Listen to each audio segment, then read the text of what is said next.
Euzu billahi mineşşeytanirracim. Bismillahirrahmanirrahim. Muhterem Müslüman kardeşler, Allah Teala cuma günleri bizni mübarek kılsın. Günahlarımızı geçire kırsın, gıybetleri bizni kabul kılsın. Dünyalıkta dünya bakitleri, ahirette ahiret bakitleri nasip eylesin. Allah Subhanahu ve Teala bizge ihlas köngülden şu hak dininde kalarga nasip etsin. İmanımızı nakılsın, sağlık selametlik versin canlarımızga, tenlerimizge. Şifası bulmagan avrulardan Allah Teala berek saklı kursun. Muhterem kardeşler, Allah Teala bizge şu dünyalarımızı iman bilen yaşarga buyura. وَلَا تَمُوتُنَّ إِلَّا وَأَنْتُمْ مُسْلِمُونَ diye Allah Teala ayette, Müslüman bulmayınca gitmegiz bu dünyadandı. Müslüman kişisinin bütün tırmaşı Allah Teala'ga buysungan şunun içinde, buysungan ham bularga tiyişti. Mana muhterem kardeşler, kay vakitta sırav tuva nичектер şulay bitindi. Kay vakitta mesela Hazret birer söz aytdı. Şulay bit. Mana bu şulay bu bulay dip. Bu Hazret aytgan söz kimgadir işamay. Bütün hikmet şunda ki muhterem kardeşler, Hazret ayta Kur'an sözün. Işamay iken Kur'an'a müracaat etirge gerek. Işamay iken hadisga müracaat etirge gerek. Eğer de indi ul da aşamasa, demek İslam dininde tugulsin. İslam dininde girmeyindesin. Şulay bir. Ana şunun için muhterem kardeşler, Allah Subhanahu ve Teala bizge bilgili bir kanunlarını özgərişsiz itip koydu. Şuna göre kay vakitte aşasa, aşamasa da bularını bizge kabul iterge doğru kile. Mesela men şahsen özümde şulay yok imanda bulgan yigitler de, men bilgen kişiler de biz öz-özümüz bilen kireşebiz. Şamagan aybirini şulay bit biz kabul iterge tırışabız. Çünkü Allah Teala aytdı, şulay bularga tiyiş dedi. Mana bu aybirlerge kire muhterem kardeşler, halal hem haram degen düşünce. Yarı hem yaramı degen aybir. Mana bugün şunun turunda inşallah biraz ileşip gitigeli. Muhterem kardeşler, Allah Teala şulay bit halal hem haramga böldü bizning turmuşubizni. Hem biz sıravda birerge tiyiş tugul hatta nishlab bu halal, nishlab bu haram. Lakin bela biz Allah Teala anın hikmetini bergen, anın hikmeti var. Hikmetsiz bir nesede bulmuyor. Hikmeti var. Ama şulay bit hikmetin silahını anlamasqa mümkün. Akay vakitte hikmetin bilu kirisinçe senin imanına ziyan getirirge mümkün. Akay vakitte şu hikmet bilen mavagıp gitip Allah Teala'nın aytkanını tınlamay başlay kişi. Mesela sahabeler radıyallahu anhum, onlar bilgenler her bir hükümnin hikmeti barlığı. Ama o hikmet turunda onlar uylamaganlar. Eğer de indi o hikmetini bilseler, elhamdülillah bilgenler, bilmeseler, onlar bulay da kullanganlar olay birlerini. Bugünkü günde mesela muhterem kardeşler, biz əligide bayağı şuluk misvakının, tiş tartı esbabının hikmetlerini görəbiz. Tiş tartının faydalarını görəbiz. Mikroplar, viruslar degen düşüncelerini biz biləbiz. Bu vakitte anti düşünceler bulmagan şulay. Peygamberimiz sallallahu aleyhi ve sellem etken, startırga koşkan demek indi startabız. Hatta gitti. Mana şulay itip muhterem kardeşler, bir köp işarakta da hatta şunday söz bula. Peygamberimiz sallallahu aleyhi ve sellem ayta, hatın kızlarını meçitke barudan tıymağızdı. Tüngi namazlarga, irtengi yastü namazlarına. Hem bir sahabeler, onların balaları, yaşlarında şulay dip aytalar. Biz baribir tıyaşakbızdı. Onlarını çıkıp yermesinler iden. Baribir çıkıp tıyabızdı, çıkıp yermesinler de. Birse ayta, onlar da meçitke elip çıkıp gitip, bizni aldap, dilesen ersleşlep yerige mümkünlerdi. Çıkarmaybızdı. Şul vakitte Allah sahabeler ayta, min sizge Peygamberimiz sallallahu aleyhi ve sellem'nin sözün silimdi. Siz şuna karşı kelip oturasızmı dey. Aşulana bir katı. Şu öz balaların. Mana şulay muhterem kardeşler, bunda İbn Ömer'nin bağları bula, bular arasında uzun sahabelerinin bağları bula. Mana şulay muhterem kardeşler, kay vakitte biz bilmeske de anlamaska mümkün biz hikmetin birer nersenin. Ama biz o hikmetini kabul itebiz. Anlamasak da hem şul hüküm bilen hüküm itebiz. Indi muhterem kardeşler, Allah Teala bizge ruhsat etken aybirler Без күбрәк инде әйтербез ризык турында. Ни өчен дигәндә, бүгенге көндә бик мөһим әйбер, шулай бит ул безнең ашаган ризыгыбыз. Ризык турында, ләкин гомумән бөтен хәлал турында шулай бит бара. Аллаһ Тәгалә әйтә: Бисмиллаһир-рахманир-рахим, кулу минат-таййибати ва амалу салиха. Ашагыз чистаны ди һәм изгелек кылыгыз ди. Анда Аллаһ Тәгалә әйтә: кулу минат-таййибат. Ашагыз чистаны ди.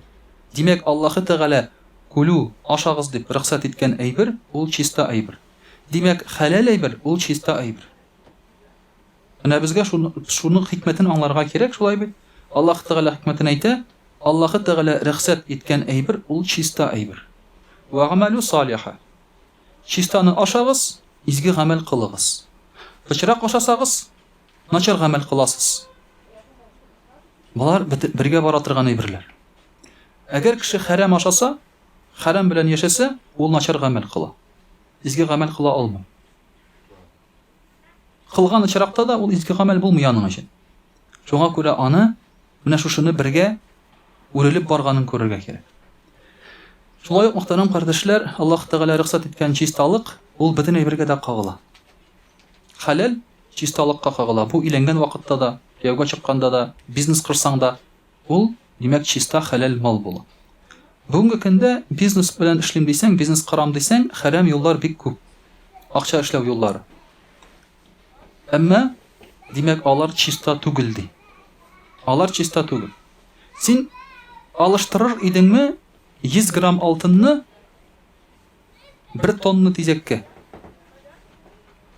100 грамм алтын 1 тонна тизәк. Шулай бит. Тизәк күбрәк, ләкин ул чиста түгел.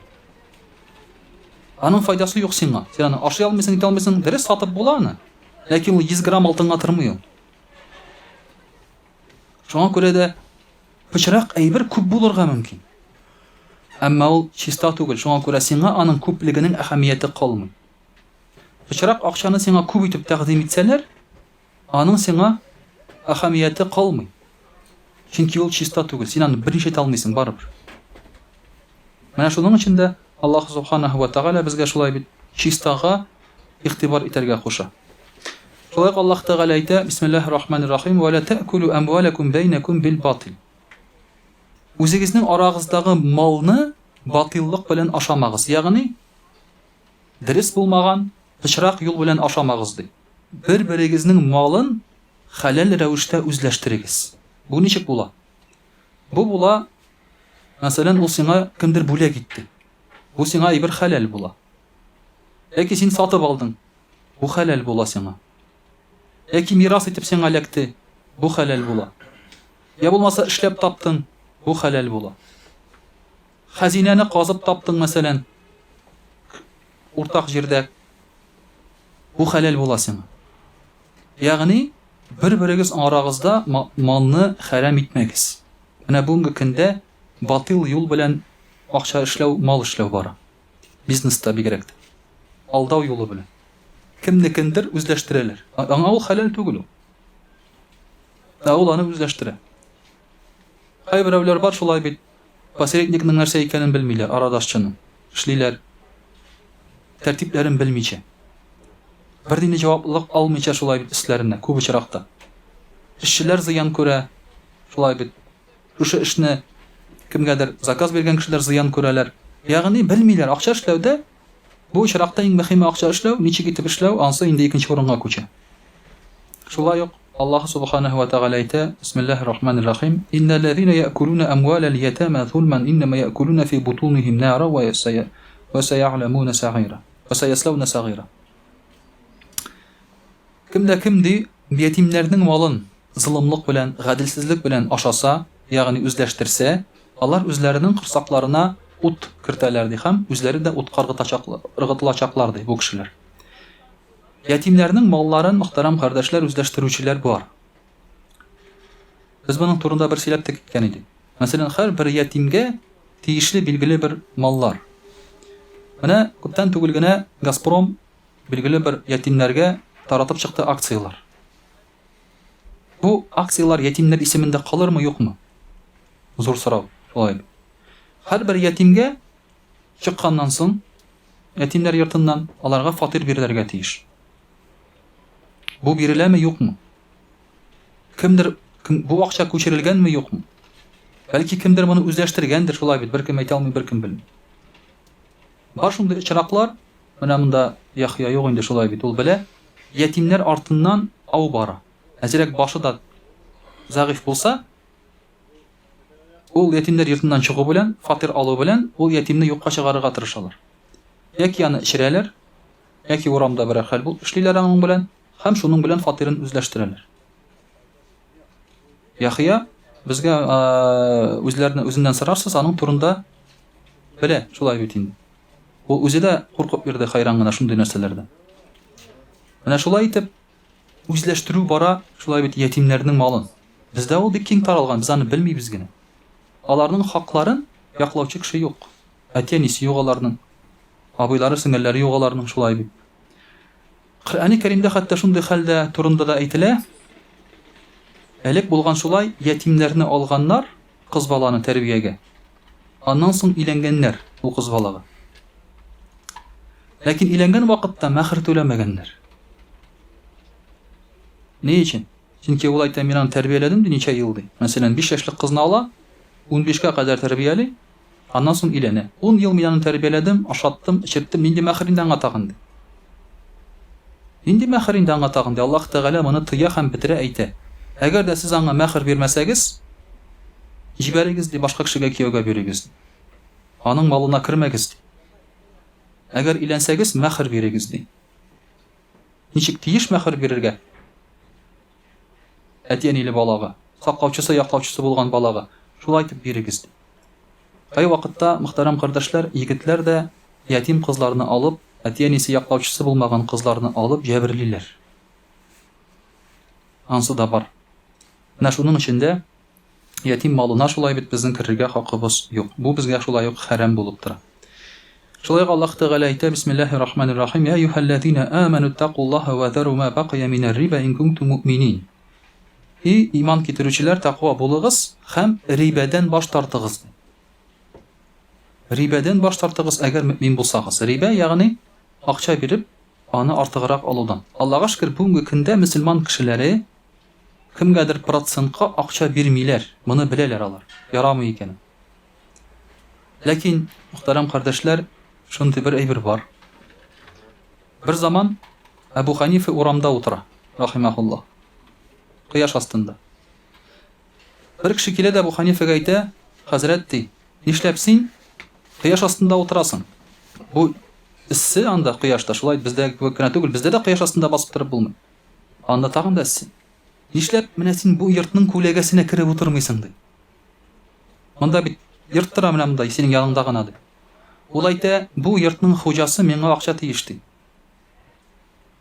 Әгәр дә мин аның йортының күләгәсенә керсәм, шушы акчаның файдасын алудан куркам ди. Ягъни аның йортының күләгәсен процент итеп кулланудан куркам ди.